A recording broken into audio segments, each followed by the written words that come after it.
We have just over a month until we start two-a-days in high school football, but it's time for our final preview with the managing editor of this book. That's Dave Campbell's Texas Football. Greg Tepper sits down with Jessica Maury talking six-man football and TAPPS.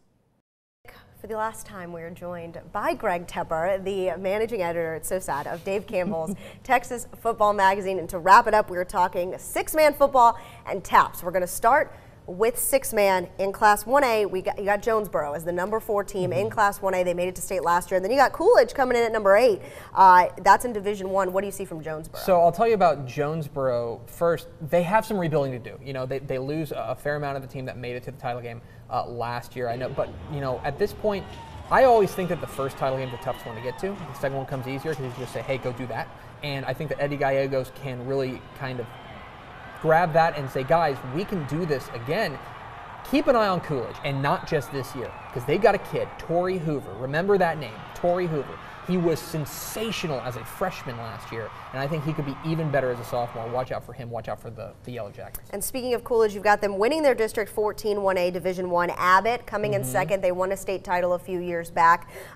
Do you think the Panthers can make another run? I think that was a really tough district to call. Both Abbott and Coolidge are going to be big-time players in this district. Matthew Urbanovsky, the two-way star, as all of them are in six-man, is really impressive for Coach Terry Crawford's squad. I'm excited to see what Abbott brings to the table. And we'll switch gears to TAPPS. Local teams win in district. A lot of them picked to win district. Riker picked to win their district along with Vanguard and Live Oak. What do you see from Riker? I think a second year under Coach John Ryan is really going to do them a lot of good. I think that Riker is another team with pedigree that you expect to be in the mix every single year. They got a number of 4-year starters, which really catches my eye. Overall, the Central Texas area as far as private schools is very strong, and it's getting stronger, which is exciting, I think, for football fans around here that, you know, you got a lot of options on a Friday night.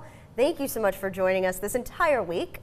Greg Tepper, managing editor of Dave Campbell's Texas Football Magazine. You can read all of their predictions in the magazine, which is on shelves now. Yeah, it is. It should be on shelves now. And I will tell you this. I came down to Temple for one reason only. This is 100% true. Before you guys built a second Walmart, the Walmart in Temple was the best-selling store for Dave Campbell's Texas Football for like 10 years running. You guys are football crazy in this part of the state, and I happen to love it. So get out there, grab a magazine, and yell at me about it. That's what you should do. You can pick all of the magazines up in our area at your local Walmart. So thank you again for joining us, Greg Tepper. Have a great weekend. You too. Thanks, JMO. If Tepper didn't mention your team, get one. It's good reading. Read up on your team. I'm excited for football season. We'll be right back after the break.